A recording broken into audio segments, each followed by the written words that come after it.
Well, hello again. This is Mike Tillis. I'm at White Pine Village, and Luddick and I got a character down here, Ozzy. Oswald Crumb. And it's historic White Pine Village. Oh, I'm sorry, excuse me, Yes. sue me. So you got your big suspenders, which are made out of leather. Yes, That's some sir. cow. I'd give her life for those. I had to give an arm and a leg for those, I'll tell you. Cost me plenty. Okay. Yeah.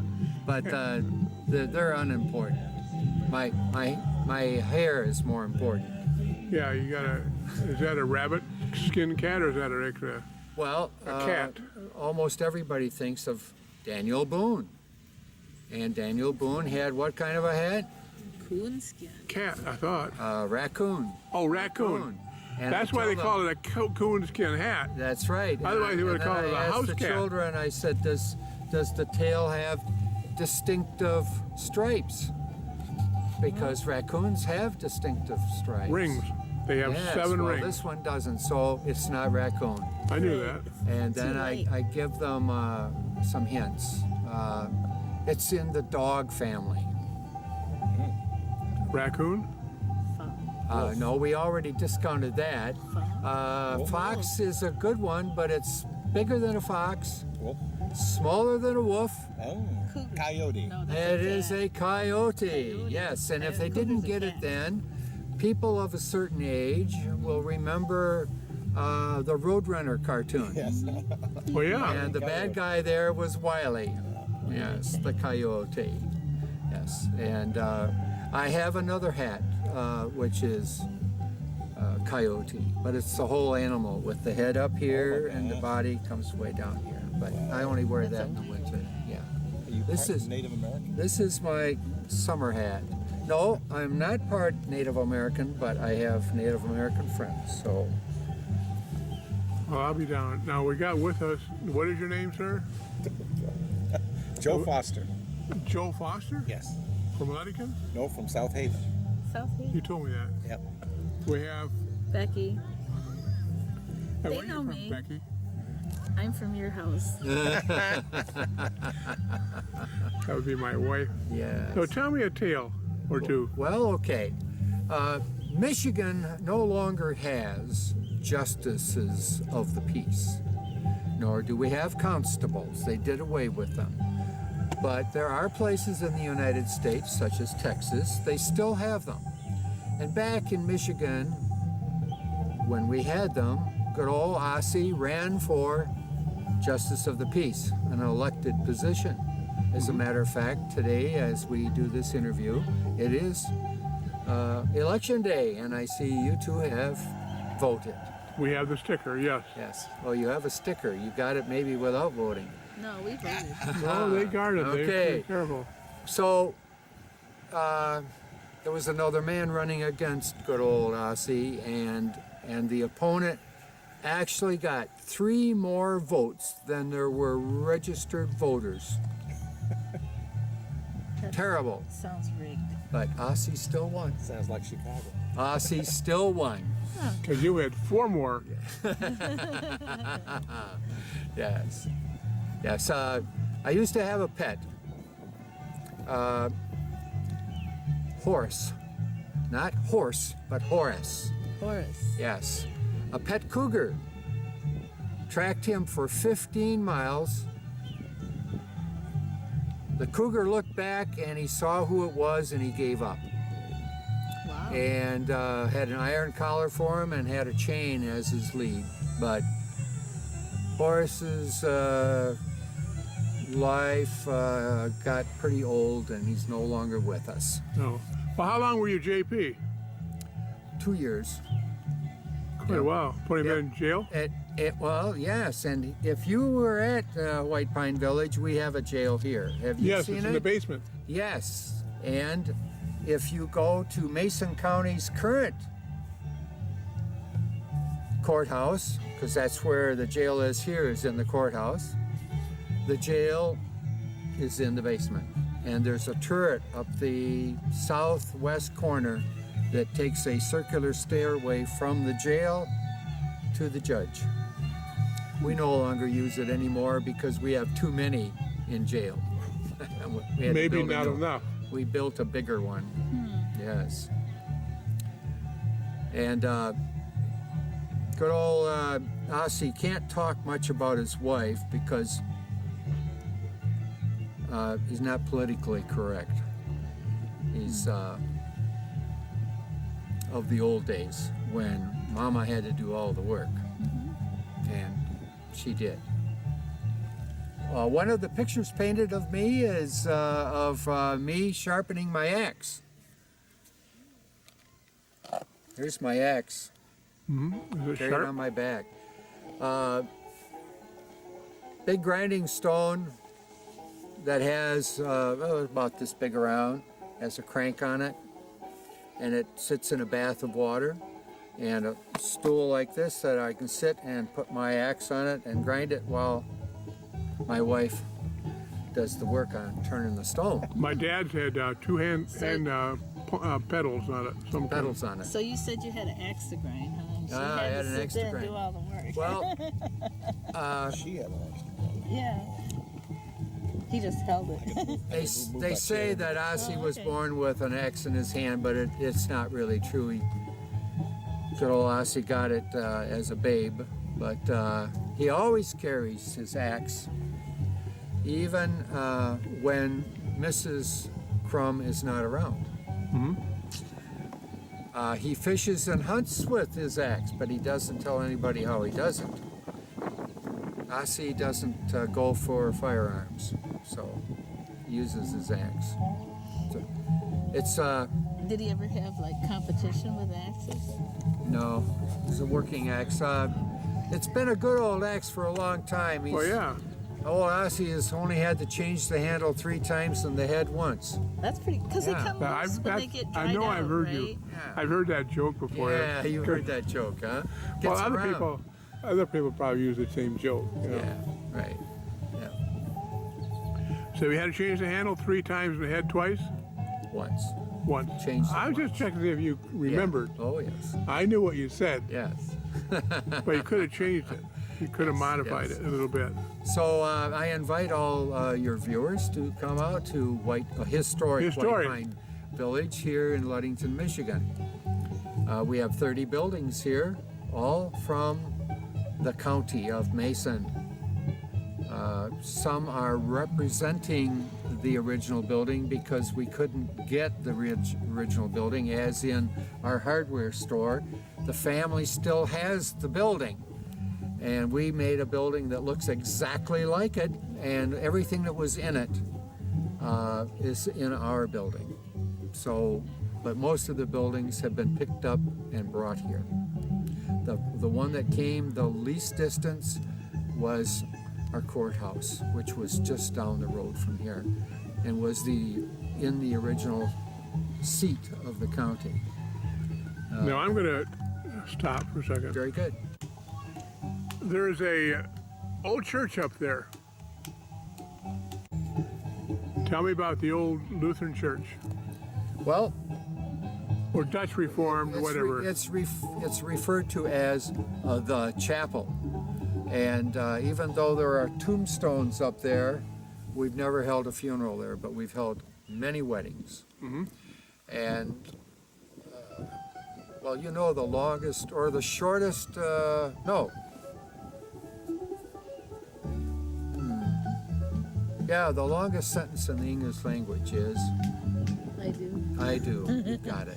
Till death do you part? Well, you're talking about that cemetery. That back in 1976, this place was opened to the public for the first time. It was the country's bicentennial. And at that time, there was no chapel, and a Boy Scout troop camped up there with their tents and did the opening flag ceremony for the opening day. And since then, the chapel has been built. It doesn't represent anything other than a religious place, but many of the things that are incorporated in that building came from all our local churches. Right. Well, you were talking about the cemetery, and we went by a cemetery on the way down, and they had a fence around it. I wonder why they had a fence around the cemetery. Well, people are just dying to get in there. I'm sorry, I took your joke right away. In my travels, I have seen cemeteries no bigger than this picnic table that I'm sitting at. Family cemetery. The land is gone and has been bought by the government, and now the cemetery is right at the edge of the highway. But they leave it because it's sacred ground. There's one up Michigan, go ahead. in Ellsworth, 31 goes through, and when I go to the Memorial Day services up there, we stop the bus and we get out, and you're actually going down a fill for the road, and it's right there. I mean, it's not 20 feet from the edge of the Michigan pavement. has a law, and I can't tell you the specific amount of time, if it's more than 100 years or it's since such a date. But if your farm has been in the family for whatever that specified time is, you have the right to bury your family on your own property. No one else may do that kind of thing. We have to do it per the state laws through. There you go, Becky. Yeah, Centennial. Save some more money. Yeah. that's right. Now- Many years ago, 1966, as a matter of fact, I had a handicapped brother, uncle, and he died at 66. He was born in 1899, and he never went to college, and he wanted to go to college, so he went to Michigan State cadaver school, and came back in a box, just ashes, and my dad wanted me to bury him. He said, just go out there in the orchard, but don't tell me where. So he told me how to do it. And I took a shovel out and the dog, and when I dug a hole, put him down in, and said, well, goodbye. And of course, there's nothing organic, so it cannot grow weeds because it's all just ashes. But he was buried on the farm, so maybe I had to tell my brother about that. Yeah. Remind him that We have two cemeteries in Ludington. We have Lakeview, which is traditionally the Protestant cemetery, and then in our fourth ward on the south end of town, we have the Catholic cemetery, and it's in Pere Marquette Township. And as I was walking by, there's a set of rules listed on the gate, and I read them all, and they were all very interesting, especially the last rule. It says, no self-burials. So don't be digging a hole and pulling it in behind you. Yeah, it's important. Yes. I'm sure that meant something different, but we're not even going to explain it. But that means stay out of quicksand, too. Yeah. See, we have Becky here who thinks she's a comedian. No, I just like. Well, I love it when she chimes in. My curiosity, it's Pere Marquette. Did Pere Marquette have anything to do with this area physically as he went through? As he an Upper Peninsula guy? So I always Yes, think of him. he was sent here from France. He was a Jesuit priest, and Jesuits are very learned people, and his job was to convert the Native Americans to Catholicism. And he traveled, as everybody had to, by water because you could hardly get through the forest and the woods. So he was coming up Lake Michigan shore here at Ludington with a huge, we would call him a war canoe, with multiple persons doing the paddling, and he was doing the riding. I believe he was 36 years old at that time, and he died here on the shore. Okay. He was very sick. He was trying to get back to St. Ignace, Michigan, which is on the other side of the state. He'd have to go way up north and around through the Straits of Mackinac. So he was buried here, and there is a big monument out on the peninsula of our harbor for him. So it's in Mason County. It is in Mason County. We have a cool. Pere Marquette Township, Pere Marquette Street, Pere Marquette Railroads came through here, Pere Marquette River, Yeah. Pere Marquette Lake. That's the name of that station down there. Yeah, because there's in Owasso, Michigan, they have the Pure Marquette 1225, and then in Grand Haven they have the sister one. I think it's the 1224, Big steam 1223. They're steam engines. Yes. And the neat thing about Owasso is they have a steam engine institute, and they have a turntable so that you can get it around. But the Pure Marquette system was here. I always thought of Pure Marquette as being like St. Ignace and around the Mackinac area. In the old days, railroads were named for its terminal points. Okay. It would run from one city to the other, and that would be the name of the railroad. Okay. So, but as time went on, now it had that tradition. So if has you're so changed. smart about railroads, what's the difference between a station and a terminal Well, a station is a stop along and the a whistle way. stop? Yes, and a terminal is the end point. When I visited Kentucky, I visited Midway, Kentucky. Midway has a railroad track that runs right down through its main street. Huh. And it is midway between the terminal points of that railroad. Huh. And it is still in operation. It only carries one product. Keep- Aluminum ingots as Oh. big as a semi-truck. Wow. That's pretty awesome. One ingot? One ingot per car. Yeah, because the Pure Marquette takes people. Yes. You can still ride on the Yes. 1225. The Pure Marquette used In to come Owasso. here and continued on across the lake to multiple points. When I was a young man, young child, there were 9 ships running out of Ludington. Yeah, Now- because the city of Milwaukee is Daily? probably one of them that had Yes. the huge. Because the railroad cars looked like they were bigger then than they are now. 365 days a year, no matter what the weather was, because those ships belonged to the railroads. The railroads had strict timetables, and you would meet them or lose your job, Or So- lose the ship. or lose the ship. We have many out on the floor of Lake Michigan because Wow. they couldn't weather the storms.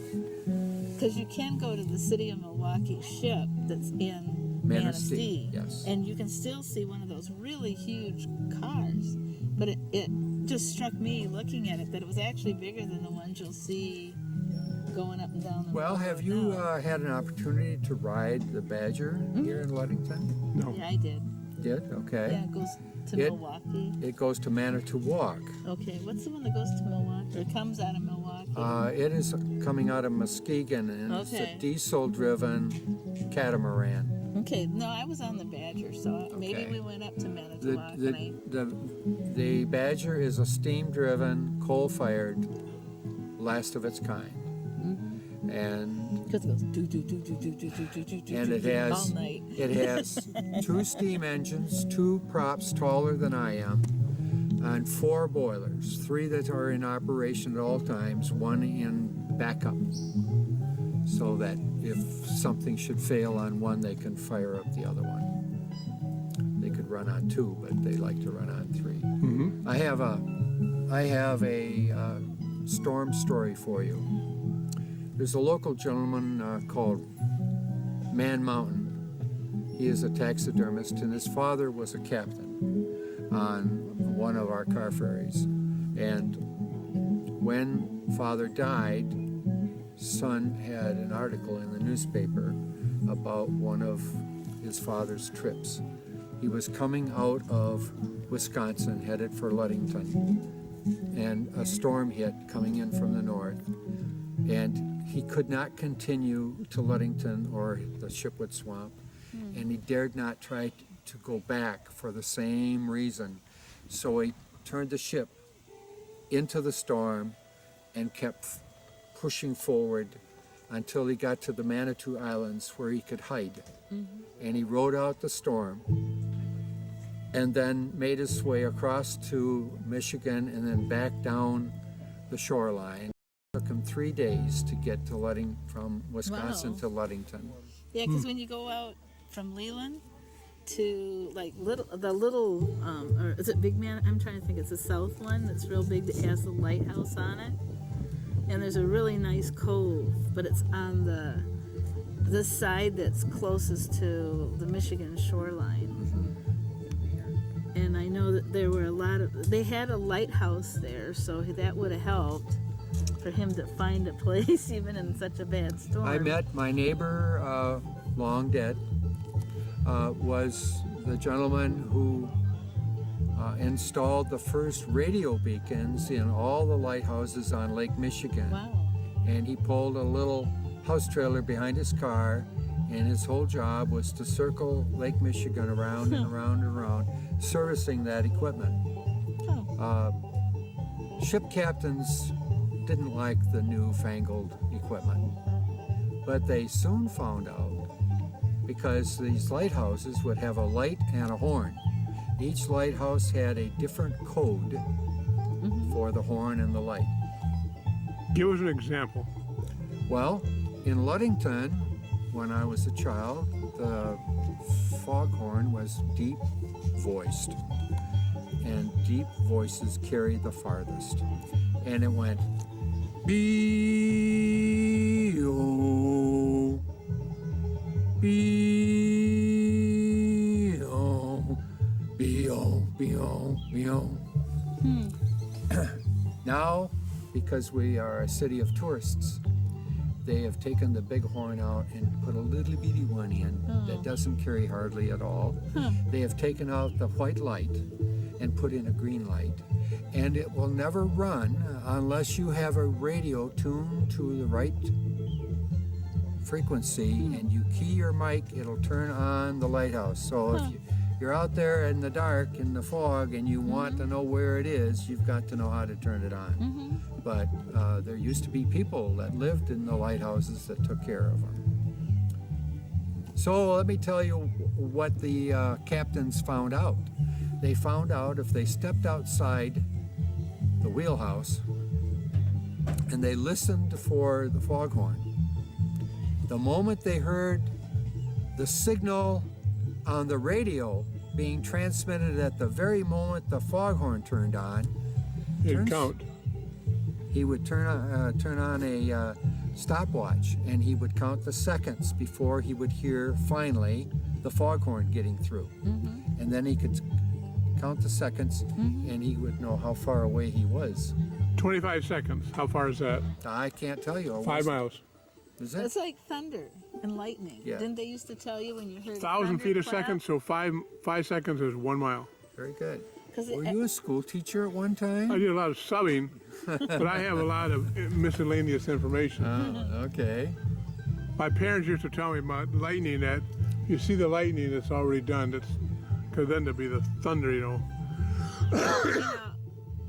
I and my family were in Grand Haven, Michigan, and they have the Grand River coming out and going in, and they have 2 lighthouses. They have they have 2 on the same pier. It's the South Pier, and then they have a North Pier. The North Pier is small, and now with the colors of the lights, they have the greens and the reds and that kind of thing. When you're coming off the lake, you want to always have red on your right returning, Okay. and then you know you're going to be Well, correct. That be like Especially- red on right returning, so you can remember. That's right. but you know what's interesting is the 2 lighthouses on the same pier.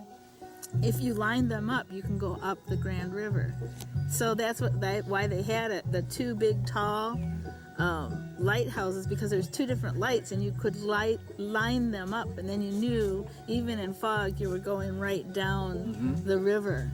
So that was the point of Grand Haven. Every harbor having 2 will of have them. 2 lights, a red and a green. But they're usually way opposite piers. Yes. This is 2 on the same one to line up. And they are red and green. No, it's red and white. Very good, because someone would try to go between them if they were red Yeah. and green and crash. Right. Here So in what- Ludington, almost every summer, we have 1 or more boats crash into our north breakwater High rate of Wow. speed. at a high rate of speed. And it's because they're using that newfangled stuff called GPS, and they set it to come back while they were still in the harbor. Oh. And their autopilot is coming to that set point, and they forgot that they should have set it for a half mile outside So if you're in an airplane or a ship and you're trying to remember which is port and which is starboard, how do you know? Well, I don't ask questions I don't know the answers. so you already know the answer, huh? Okay, well, right and left, starboard has more letters in it than port does, so right, it must be starboard because it has more letters than left. Why don't you just say left is 4 letters and port is 4 letters? There. That was the easy way of saying what I Yeah. just said, yes. But how do you know which one is green and which one is red? Oh, well, Right's red. Same thing. What color is port wine? Not everybody knows about port wine. oh, it's not green? Maybe it Better is. not be. I wouldn't drink it. No, if then it it'd be was. starboard. Okay. People ask, where did port and starboard come from? I don't think I can really remember that, but if I remember correctly, it had to do with the fact that all ships always tied up on the left side, and that was the port side. I remember the word posh, wondering where it went. It was port out, starboard home. If you were going from England down to Africa or India or something like that. I remember it was the side the sun came in on. Mm-hmm. So you didn't want the sun coming in your cabin, What if you're going home? starboard home. Well, and Port here's out, one that starboard I've never been able to really get an answer to. Those cabins on the ship are called staterooms, Yeah. but they aren't the state of Michigan, the No. state of Illinois. It's not that. It's something else. Someone will have to get a hold of you, sir, and let you know why staterooms are called staterooms. Yeah, well, my question is too, is how come they name a battleship after a, what do they name battleships after? Women. Like battle axe? What ship got sunk at Pearl Harbor? Oh, the Arizona. What is Arizona? Is that a city or a woman or what? I think it's a foreign land. Okay, now what about country all these somewhere. other battleships? States. States. Oh, gee, I can't tell you. But then I'm telling you. Are all battleships named after states? I believe. Now and what all about, the carriers were named after important people, weren't they? Yeah. they're Like the Kennedy. admirals and stuff. Yeah. Well, there was the U.S. Kennedy, And then there's Reagan, there's a Ronald you know, Reagan. There's- and there's Theodore, Roosevelt was the president. There must have been one called the Enterprise. yeah. I think it was That two or was three. that was a flying ship. Oh, was it? Oh. Yeah. They had there them was ships. an Enterprise because we have a friend that was on the Enterprise when it was supposed to be returning to Pearl Harbor. It was called the Galloping Ghost. Isn't that what they called it? Can't tell Wasn't you. it the Enterprise? Was the one he was on? It was Well, it was the United of December 8th. And you remember the day very well. The December guy 7th, the day was that in will our live in church and he infamy. told us the whole story. Yes. But he was seven flights, I think, 7 floors before, or decks before below the Yeah, he surface was or an something. engine man. And he said he was so far down, it didn't matter what was going on. Airplanes coming and going, they didn't have any idea Because what they were was going sent on. out to do maneuvers, and he was coming back, and there's somebody signaling, stay out, stay out, stay out, because they were actually going to come back the day of what was going on. And so they were one of the ships that wasn't sunk at Pearl Harbor, and for the rest of the war, they went out on their own and they sunk a lot of Japanese ships. And so they called it the Galloping Ghost because for some reason it could come out and attack when, you know, people were least suspecting. So it came through the whole war, Very good. but it was interesting because we were actually on the exact date we were sitting, a group of us from church, and Mike and I were sharing a table with this sailor and a woman whose husband was also at Pearl Harbor. And so I thought that was pretty amazing to get the information. That's probably because we like it and we remember it. So I like how you get blessed with that kind of stuff. Here we have Mr. Foster back. Yeah.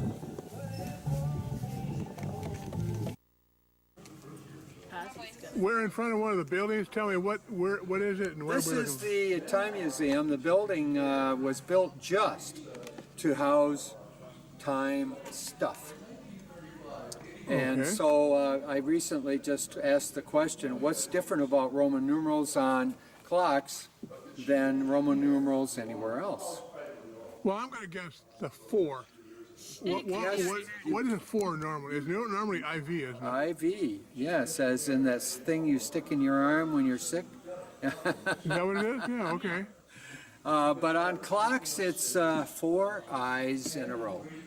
And inside this building, you'll see many examples of that. Here in We're inside. the Time Museum, we're filled with clocks, and almost all of them are Roman numerals. And if you'll check the face on every clock, the Roman numeral for 4 is not IV. It is Light over there. it is 4 eyes in a row. Yeah. Didn't they know better? I don't understand why they screwed up and did it that way. Because they knew somebody like you could come 100 years later and point it out. Yep, and nowadays you'll find modern clocks made to look old and they get it wrong. They put an IV for 4 and you'll know right away. Not right. It was probably made in China. Made in China. Yes. Huh. Over there is a, The catalogs are out there to place orders with. They said put that engraving on the back. So what the workers would do, up and down the line, they're putting the same master in the machine and release a break, roll the top back, one case back on each of 28 cups. 7 times 4 is 28. This pointer is now flat on this surface, and you get it with each hand and you start tracing. And if you'll notice what's happening back here, if you'll bring it down the tracks, 18 inches, watch what's happening back there. 1.25 inches. It's being reduced to 1 inch. Very moving, fast, I'm moving. Now, after an hour of that, you think you're done, so you push the lever, and we're back up where we started. Don't touch the thing back here, but unbolt this. And how'd you do it? Now that case back's all scratched up, but there is the pattern. Now that's on nickel steel. Okay, now, let's go upscale. Let's see what it looks like in gold. It's interesting because he was on Loomis, Right there. so there were different. Wow, things See that? that's beautiful. Isn't that a beautiful thing? And incidentally, you see this gold case here? Yeah. Lighthouse. There's the master for it. These are double-sided, by the way, they're all double-sided. Okay. I've never looked to see what's underneath that, but there it is. Now, Okay. What's that, like 1 to 25 scale? pardon me? 1 to 25 Yeah, scale, is 'cause that he what it passed is? away not too long ago. It's the scale from 25 down to 1. And it was adjustable. Oh, yeah. We think what happened here is it didn't, whoever engraved that didn't know how to adjust it. And it had been set up to engrave Oh, number yeah. 10s and 12 case backs. And this is bigger, so they just did it. And that's why it's so small. Okay. This would be, that would be more common than gold like this. By the way, and here's, now we've got some cases here. These are women's cases from the 50s and 60s, and also from the 60s. So these are raw wristwatch cases for men. We've got cases of men's wristwatch cases. Oh, They did not make the bezels here. They just made the cases. No glass was ever installed here. Just the metal cases. And Is that building what still else did I say? standing? Oh, I'll tell you this. If you were working gold, I had a woman who was in her mid to late 50s come in 2 weeks ago. She said, I'll be there. I never thought I'd see one. She said, when I was a college student, if I was lucky, I could get a job at Star Watch Case for the summer. And she said, because it paid well. I mean, it was the best wage in town. She said, I always knew when I was going to be doing gold work at the pantographs, because the supervisor would take me to my workstation, I had a box, a wooden box filled with gold cases, called case bags. Go to the scale and weigh them. He would note the weight, and I'm looking to make sure I see what it is and it's right. He initials it, I initials it. 8 hours later, you're finished for the day. And you've finished this project. Wow. The supervisor comes back. You go with him, you put all his cases that you engraved back in the box. You go to the scale and you weigh that box. Is it going to weigh the same, more or less than when you started in the morning? It should be less, because you graded it. So you took some away. Yeah, you're grinding away, making gold dust for 8 hours, okay? So, we get that weight. Then sweep the machine down on the floor, gather that gold up, and weigh it. And the two figures better equal the weight from the morning. She said literally they'd shake it out. Oh, yeah. And they'd get them a friendly matron and take them into a dressing room and take it low. Oh, yeah, I changed your clothes. Yep. Because gold, by 1980, gold was selling for almost $700 an ounce. And go up from there. So it's an expensive Even a proposition. little bit of dust, do it every day. The Swiss have become great buyers of star cases, thanks to the efforts of Edgar Schweinbold, the president of Star Watch Case Company, who continued as CEO after a Swiss conglomerate bought the firm in 1979 for the last 3 years of its existence. But they love the gold work. The Swiss wanted high-end cases. And Is that building, the company closed in '82. In 1986, they sold off all the machinery left in the plant. The Swiss watchmakers sent representatives to Ludington and bought every pantograph machine left in the factory. They crated them up, shipped them back to Switzerland, took all of their masters with them. These are American-style masters. They took their masters with them, and they kept using this machinery. It was that old machinery from 1915, 1920. This is the only one in the United States that's complete. That one is just the framework. is the building still standing? Good question. There's one brick left, it's over there in that page. The building was knocked down in 1995, and it's now the site of the Harborfront Plaza condominium. This is Rath Avenue is in front, Ludington Avenue is here, James Street is here going down the car. Ludington Avenue, is that 10? Pardon? Is that US 10? Yeah. Ludington Highway? US 10, Yep. Curry. Yeah. I know where it's at. So Star Watch case, you know. Thank you very much. That's very interesting. So it says back there, 32 watch cases at once. Pardon me? It says 32 watch cases at one time? This one only does 29. Okay, 28 so here and one here, 29. Did somebody have to Also load it? set up to do 29. How would you Some load have it? 32. okay, then the person doing it, Say again? the person doing this, one machine, how many would they make a day? Well, there were several pantographs lined up. I know. And in response to an order of, let's say, 5,000 nickel steel case backs from Elgin, the workers would all be doing the same master, and they could have that order done perhaps at the end of the day or the next day at the latest, ship those out and start a new order. So, I mean, it wasn't as though, the only time they would use just one pantograph machine, let's say that the president of the Milwaukee Railroad contacted Elgin Movement Company in Elgin, Illinois, said, we want you to build for us 25 of your highest grade movements. Yeah. We want to present these pocket watches to the members of the board of directors of the Milwaukee Railroad. And we want gold cases. We want 25 of them. So one of the more experienced pantograph operators would probably be the one doing this. They wouldn't even have to fill all these cups up, just 24 of them here and number 25 here. And so that worker would have that order done on gold within an hour, You're kidding. Yeah, about an hour to finish that, and then the order would go out. What would happen then, these finished cases would be sent to Elgin. Elgin would then install the movements. In some cases, the companies actually sent those completed watches back to Star Watch Case for a final inspection and polishing on the case. And then they would leave Ludington and go to whoever, in this case the Milwaukee Railroad, Okay, yeah.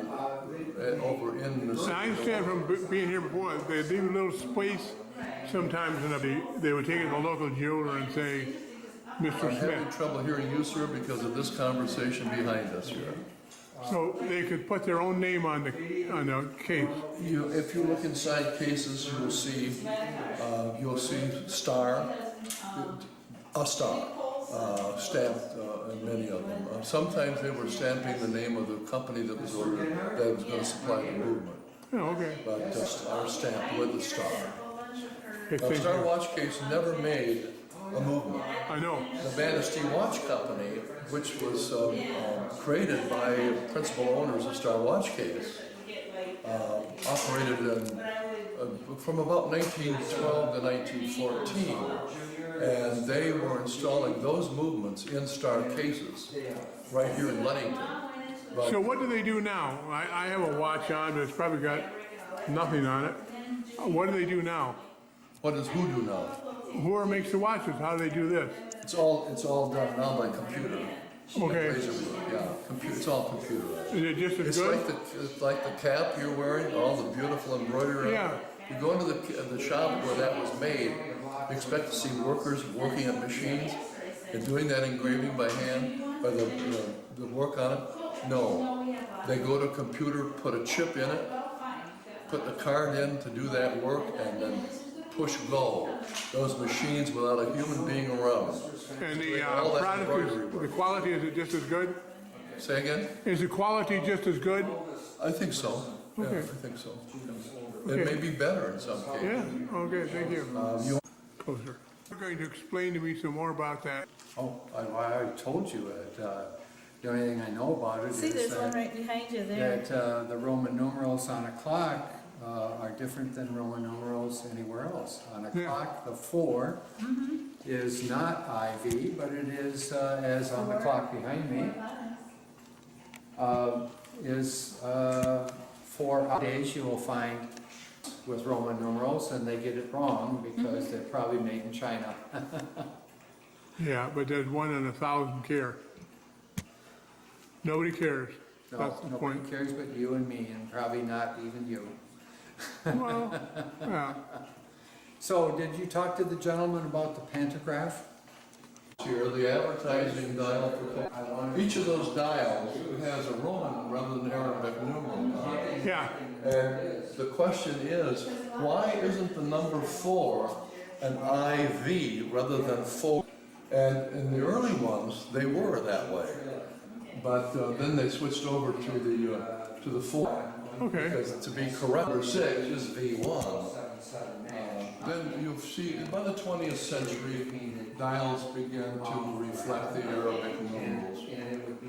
And if we look in the display of the St. Thomas clocks on the west wall, you'll see the Flandre clock that should have been and yet these from the late 19th century, they have Arabic.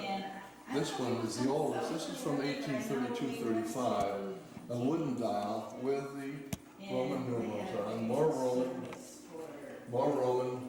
Here's is Roman, but notice the Arabic numerals on the cap. Okay. All Arabic. This is arguably one of the most complicated shelf clock in the room. It has 2 separate movements. This is time and strike, and this is a calendar. This is follow the instructions. It's going to give you on February. You get your 29th day. It sets it up by itself. And the windows, you can't see through the little windows there because the paper's faded. That would say Tuesday during the Civil War, 1862, 63, 64. Using the Okay, thank you. you bet. Everything probably Lopsided. yes. And incandescent. Yeah, They're still making incandescent lamps. Well, and I even still have one of the tubes, There's someplace. I'm at this. You are dressed. Period. Now I got the, This is the Anderson hardware store that word of Ludington automobile belts. We still use those today. Her new home built, she had a corner including your underwear and the sheets on the bed and Well, they didn't have permanent press. No, Everything we was all didn't. wrinkled.